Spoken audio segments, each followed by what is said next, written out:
La France était scandalisée il y a quelques jours après l'énorme teuf illégal à Joinville-le-Pont, en plein Covid.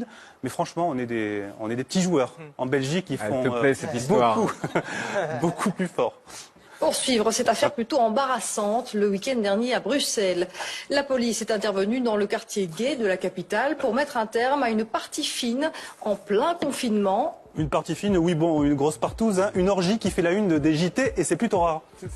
Alors les faits se sont déroulés vendredi soir au premier étage d'un bar dans le centre de Bruxelles. La police est arrivée suite à des plaintes du voisinage. Sur place, elle découvre une vingtaine de personnes, apparemment uniquement des hommes. Au premier étage, la police a trouvé 25 personnes en petite tenue. Lors de l'intervention, un des hommes tente de s'enfuir par la gouttière.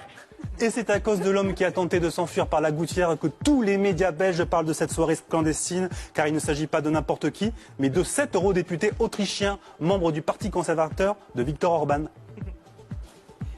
Un parti conservateur ouvertement opposé aux droits des homosexuels. Le plus étonnant, c'est que József Szájev est l'un des architectes de la nouvelle constitution hongroise. Un texte ultra-conservateur qui sanctifie en quelque sorte le mariage comme étant l'union exclusive entre un homme et une femme.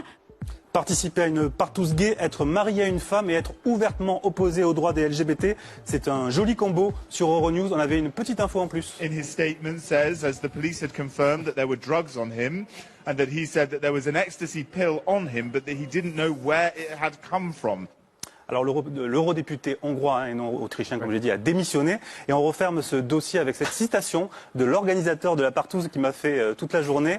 Tout à coup, plein de policiers se trouvaient dans mon salon, carte d'identité tout de suite, mais nous ne portions même pas de slip. Comment pouvions-nous, dès lors, montrer notre carte d'identité ?